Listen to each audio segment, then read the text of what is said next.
Last class में क्या पढ़े थे हम लोग? Blood link. ठीक है, तो लिम्फ का फंक्शन तो देखे जैसा ब्लड का फंक्शन रहता है उसी तरह का रहता है, लेकिन डिफरेंसेस क्या है? इसमें सिर्फ जो होते हैं WBC पाए जाते हैं। WBC में मेनली बी लिम्फोसाइट और टी लिम्फोसाइट। बी लिम्फोसाइट्स का की पॉइंट देखे थे कि ह्यूमरल इम्यूनिटी प्रोवाइड्स करता है, और टी सेल जो करता है वो सेल्यूलर इम्यूनिटी प्रोवाइड्स करता है। अब आता है, ये सारे जितने भी अभी तक पढ़े हैं सारे कनेक्टिव टिश्यू का पार्ट है, सारे कनेक्टिव टिश्यू में आते हैं। तो अब कनेक्टिव टिश्यू का ओवरऑल फंक्शंस क्या है? ब्लड का फंक्शन देखे, एडिपोज टिश्यू का देखे, ये सब सारा।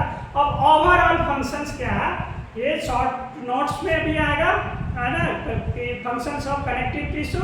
एंड नीट के पॉइंट ऑफ व्यू से एक एक फंक्शन इसका इम्पोर्टेंट है ऑब्जेक्टिव के लिए।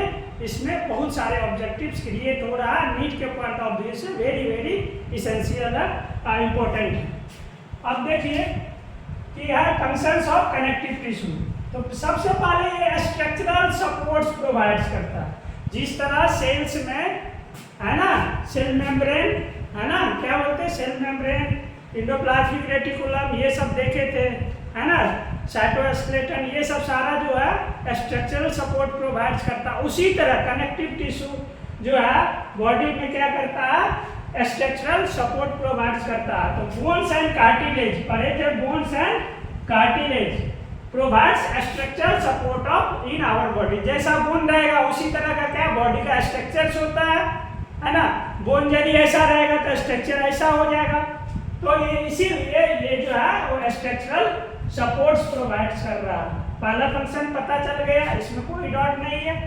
दूसरा अटैचमेंट, ये जो कनेक्टिव टिश्यू डिफरेंट ऑर्गन से, डिफरेंट टिश्यू से अटैच रहता है। देख ही रहे हैं कि सारा ब्लड सर्कुलेट होता है, सेल्स और टिश्यू तक ऑक्सीजन कैरी का काम करता है, न्यूट्रिएंट कैरी का काम करता है, और इसका connection through out the body, heart से, लंग से, किडनी से, है ना, स्टोमक से, डायफ्राम से, हर एक जगह से कनेक्शन है, अटैचमेंट है। इसीलिए टू बाइंड अदर टिश्यू, ये क्या करता है? कनेक्टिव टिश्यू अदर टिश्यू को बाइंड करता है, जैसे स्केलेटल टिश्यू हो गया, है ना, एपिथेलियल टिश्यू हो गया, जो जितने भी टिश्यू होंगे उसको क्या करेंगे? उससे अटैच रहेंगे टुगेदर इन ऑर्गन्स।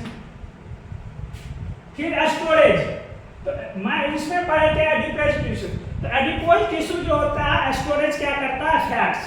फैट्स में पढ़े थे, हाँ, नॉन एडिपोसाइट्स भी पढ़े थे कि ना, कि बच्चा में पाया जाता है। इसीलिए ये पढ़े थे ना कि ज़्यादा एटीपी जनरेट करता है बच्चे में, देखिए हमेशा होती, इसीलिए कि वो एक्टिव रहता है हमेशा, तो ज़्यादा एनर्जी उसमें जनरेट होता है, उसको ज़्यादा एनर्जी चाहिए।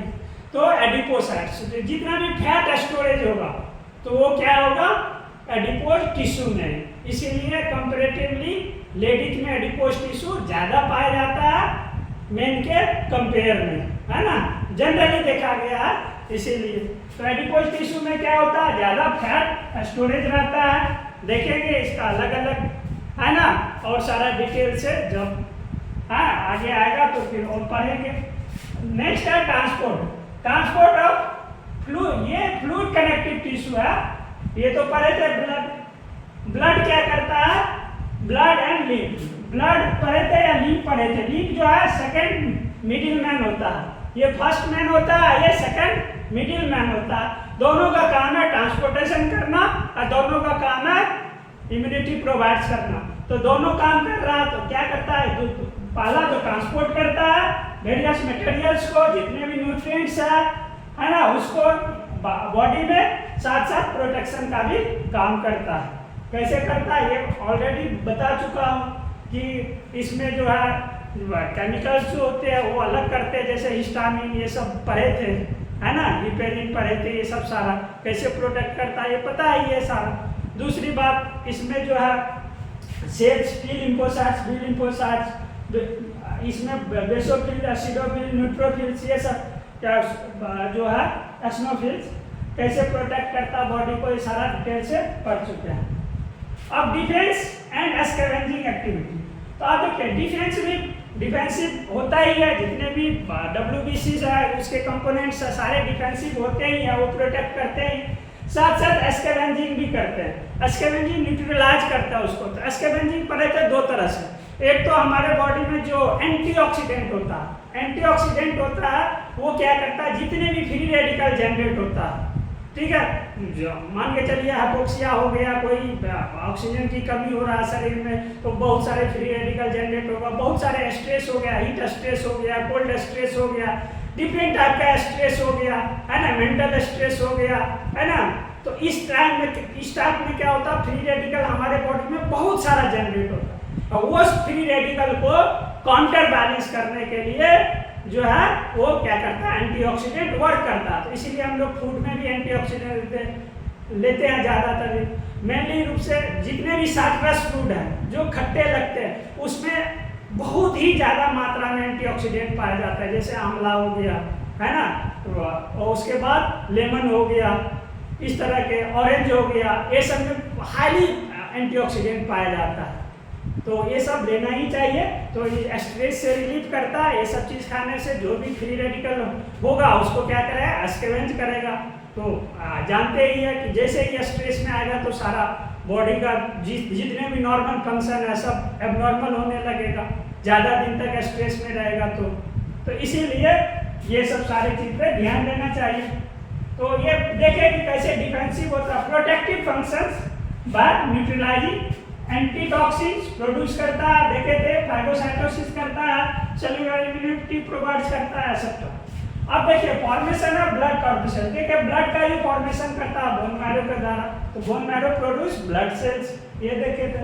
अब रिपेयर का काम करेगा कोलाजन फाइबर्स, देखिए रिपेयर का काम जो वहाँ पे देख रहे थे, तो बेसोफिल्स उसके बाद एस्नोफिल्स भी कर रहा था, यहाँ पे कोलाजन फाइबर्स भी कर रहा है। Collagen fibres help in repair of injured tissue को रिपेयर कर रहा है। शॉक एब्जॉर्बर, बहुत सारे अराउंड हमारे आईबॉल, जैसे आईबॉल का मूवमेंट होता है या दब जाता है तो बहुत सारे कनेक्टिव टिश्यू से घिरा हुआ रहता, तो उसको एक शॉक एब्जॉर्बर का काम करता है, ठीक है, सारे टेम्परेचर से भी उस तरह से बचाता है। उसके बाद उसको कहीं डैमेज नहीं हो जाए, कहीं कुछ प्रेशर लगे तो डैमेज नहीं हो जाए, तो इसीलिए वो शॉक एब्जॉर्बर का काम करता है। तो shock absorber organ like eyeball and kidney, इसके लिए शॉक एब्जॉर्बर का काम करता है कौन, कनेक्टिव टिश्यू। नेक्स्ट है एक्स है पैकिंग मटेरियल, बहुत सारे बॉडी में जितने भी बहुत सारे टिश्यूज है तो वो पैकेज रहता है किससे, कनेक्टिव टिश्यू से।